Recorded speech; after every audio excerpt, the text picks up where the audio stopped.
আসসালামু আলাইকুম এভরিওয়ান, আশা করি সবাই ভালো আছেন। আমি আজকে আপনাদের তৈরি করে দেখাচ্ছি চিকেন বল রেসিপি।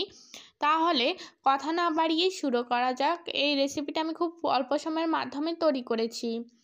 এখানে আমি চুলায় একটি কড়াই বসিয়ে দিলাম। প্রথমেই আমি ডোটা তৈরি করে নিব, তাই চুলায় পানি বসিয়ে দিলাম। তারপর দিয়ে দিলাম স্বাদ মতো লবণ এবং ভালোভাবে একদম পানির সাথে লবণটা মিশিয়ে পুরোপুরি পানিটা ফুটে গেলে এখানে আমি চাউলের গুঁড়োটা দিয়ে দিব। তাই পুরোপুরি পানিটাও ফুটে যেতে হবে। ফুটে গেলেই আমি দিয়ে দিচ্ছি এখানে চাউলের গুঁড়ো। এখানে আপনারা পরিমাণ মতো চাউলের গুঁড়োটা দিয়ে দিবেন। এখানে আমি পরিমাণ মতো চাউলের গুঁড়ো দিয়ে ভালোভাবে সুন্দরভাবে ডোটা তৈরি করে নিচ্ছি। অবশ্যই ডোটা সুন্দরভাবে তৈরি হতে হবে, তা না হলে ভালো হবে না। দেখুন আমি ভালোভাবে সুন্দরভাবে মিশে একদম সুন্দর একটি ডো তৈরি করে নিচ্ছি। সুন্দরভাবে ডোটা তৈরি করে নিয়েছি। এখন আমি পুর তৈরি করে নিব, তাই চুলার মধ্যে প্যান বসিয়ে তাতে দিয়ে দিলাম সাদা তেল। এখানে আমি 2 টেবিল চামচের মতো সাদা তেল ইউজ করেছি। আপনারা এখানে পুর অনুযায়ী তেলটা দিয়ে দিবেন। এখন তেলটা গরম হতেই আমি সবগুলো উপকরণ দিয়ে দিচ্ছি। প্রথমে গোটা ধনিয়া দিলাম, দিয়ে দিলাম পেঁয়াজ কুচি, তারপর এখানে আমি দিয়ে দিচ্ছি মরিচ কুচি। এখানে আপনার ঝাল অনুযায়ী মরিচ কুচিটা দিবেন। এখন আমি মিশিয়ে একদম একটু হালকা করে ভেজে নিচ্ছি যাতে কাঁচা ভাবটা চলে যায়। দেখতেই পাচ্ছেন আমি নেড়ে চেড়ে একদম হালকা করে ভেজে নিব। কিছুক্ষণ ধরে এভাবে নেড়ে চেড়ে আমি ভেজে নিচ্ছি। আপনারাও এভাবে ভেজে নিবেন। দেখতেই পাচ্ছেন কিছুক্ষণ ধরে এভাবে ভেজে নিয়েছি। এখন আমি বাকি উপকরণগুলো দিয়ে দিব। এখানে আমি প্রথমে তারপর দিয়ে দিচ্ছি রসুন বাটা, তারপরে দিয়ে দিলাম এখানে আদা বাটা। রসুন বাটা আদা বাটাকে একটু ভালোভাবে মিশিয়ে নিচ্ছি যাতে ভাজা ভাজা হয় এবং কাঁচা ভাবটা চলে যায়। কাঁচা ভাবটা চলে গেলে এখানে আমি পেঁয়াজ এবং আদা রসুন বাটা সুন্দরভাবে ভাজা হয়ে গিয়েছে। এখন আমি এতে দিয়ে দেব গ্রেট করে রাখা আলু। এখানে গ্রেট করে রাখা আলু দিয়ে দিয়েছি। আমি একদম ভালোভাবে সুন্দরভাবে গ্রেট করে ধুয়ে নিয়েছি এবং গ্রেট করে রাখা গাজর দিয়ে দিলাম। তারপর এখানে দিয়ে দিলাম গ্রেট করে রাখা বা সিদ্ধ করে রাখা চিকেনগুলো। সুন্দরভাবে আমি চিকেনটা দিয়ে ভালোভাবে করে নিয়েছি এবং দিয়ে দিলাম ধনিয়া পাতা। এখানে আপনারা ধনিয়া পাতাটা দেওয়ার চেষ্টা করবেন, এতে খেতে মাশাআল্লাহ খুবই ভালো লাগবে, সুগন্ধও হবে। দেখুন আমি ভালোভাবে কিছুক্ষণ এটাকে মিশিয়ে ভেজে নিব।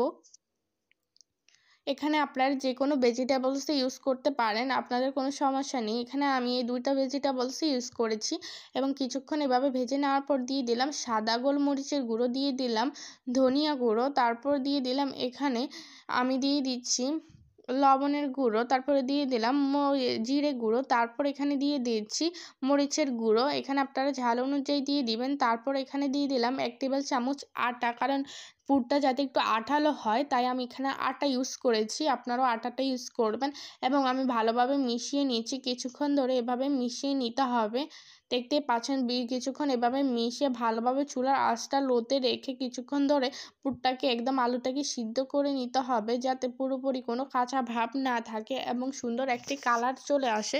তাই আমি এভাবে লো আঁচের মধ্যে সুন্দরভাবে পুরটা তৈরি করে নিচ্ছি। দেখতে পাচ্ছেন একদম নেড়ে চেড়ে সুন্দরভাবে তৈরি করে নিচ্ছি।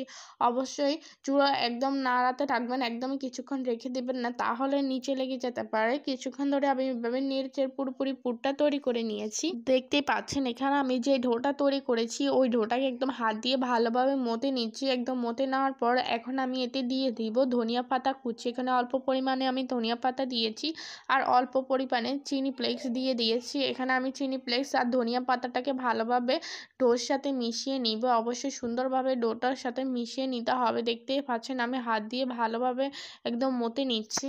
দেখুন ডো এবং পুরটা সুন্দরভাবে হয়ে গিয়েছে। এখন আমি হাতের মধ্যে তেল লাগিয়ে নিলাম। 2 হাতের মধ্যে সুন্দরভাবে তেল লাগিয়ে এখন আমি পুরগুলোকে সুন্দরভাবে গোল করে শেপ দিয়ে দিব, ছোট ছোট করে, বেশি বড় না একদম বেশি ছোট না। দেখতে পাচ্ছেন আমি এই সাইজে নিয়েছি। এবার হাত দিয়ে এখন আমি গোল করে নিব। দেখতে পাচ্ছেন হাত দিয়ে এভাবে গোল করে সবগুলো চিকেন বল এভাবে আমি তৈরি করে নিব। দেখতেই পাচ্ছেন এখানে আমি সবগুলো চিকেন বল তৈরি করে নিয়েছি। এখন আমি পুরের মধ্যে এই চিকেন বলগুলো দিয়ে সুন্দরভাবে তৈরি করে নিব। তাই এখান থেকে অল্প পরিমাণে ডো নিয়ে নিয়েছি। ডোটা নিয়ে আপনারা পরিমাণ মতো ডোটা নিয়ে নেবেন এবং আমি হাত দিয়ে ভালোভাবে গোল করে একদম বাটির শেপে দিয়ে দিব। দেখতে পাচ্ছেন এইভাবে একদম সুন্দরভাবে একটি বাটির শেপ দিয়ে দিব। আর হাতে ডোটা লেগে গেলে অবশ্যই তেল হাতে লাগিয়ে নেবেন। দেখতেই পাচ্ছেন এভাবে আপনারা তৈরি করে নেবেন। এভাবে আমি বাটির শেপে দিয়ে দিচ্ছি। এখন আমি এটার মধ্যে চিকেন বলটা দিয়ে দিচ্ছি। চিকেন বলটা দিয়ে চারপাশ চারপাশের ঢোটা এভাবে সুন্দরভাবে লাগিয়ে নিব। অবশ্যই একটু সাবধানে করতে হবে, এটা ছিটে যেতে পারে। এভাবে আমি একটু আস্তে এবং সাবধানে তৈরি করে নিয়েছি। এখন আমি গোল করে সুন্দরভাবে তৈরি করে নিব। দেখতেই পাচ্ছেন এভাবে আমি সুন্দরভাবে চিকেন বলগুলো তৈরি করে নিয়েছি। এভাবে আমি সবগুলো চিকেন বল তৈরি করে নিয়েছি। এখন আমি একটি জালিদার পাত্র নিয়েছি, জালিদার প্লেটের মধ্যে এটাকে দিয়ে দিচ্ছি এগুলোকে ভাপ দেওয়ার জন্য। এভাবে আমি ভাপ দিয়ে আজকের এই রেসিপিটা বানিয়েছি। আমার চ্যানেলে আরও অনেক ধরনের চিকেন দিয়ে রেসিপি তৈরি করা আছে, আপনারা গিয়ে দেখে আসতে পারেন। এখন আমি এগুলোকে ভাপ দেওয়ার জন্য নিয়ে নিচ্ছি। আমি আগে থেকে চুলার মধ্যে গরম পানি বসিয়ে দিয়েছিলাম। এখন আমি এর উপর দিয়ে একটা ঢাকনা দিয়ে দিচ্ছি যাতে ভিতরে থাকা কোনো আবহাওয়া যাতে বাইরে বের না হয়ে আসে। প্রায় 5 থেকে 6 মিনিট এভাবে রেখে দেওয়ার পর এখন আমি এটাকে তুলে নিব, ঢাকনাটা তুলে নিব। দেখতেই পাচ্ছেন কতটা সুন্দরভাবে হয়ে গিয়েছে। আর অবশ্যই চিকেন বলগুলো ঠান্ডা করে নেওয়ার পর পরিবেশন করবেন। এখন আমি পরিবেশন করলাম, দেখতেই পাচ্ছেন চিকেন বলগুলো দেখতে কতটা লোভনীয় লাগছে। মাশাআল্লাহ খেতে খুবই ভালো হয়েছে। আপনারা একবার হলেও বাসায় বানাবেন, কতটা মজার বুঝতে পারবেন একদমই রেস্টুরেন্ট স্বাদে। এই রেসিপিটা আমি খুব অল্প সময়ের মাধ্যমে বানিয়েছি, তাই আপনাদের সাথেও শেয়ার করলাম। যদি রেসিপিটা ভালো লাগে অবশ্যই চ্যানেলটা সাবস্ক্রাইব করবেন, পাশে থাকা বেল আইকনটি ক্লিক করে রাখবেন।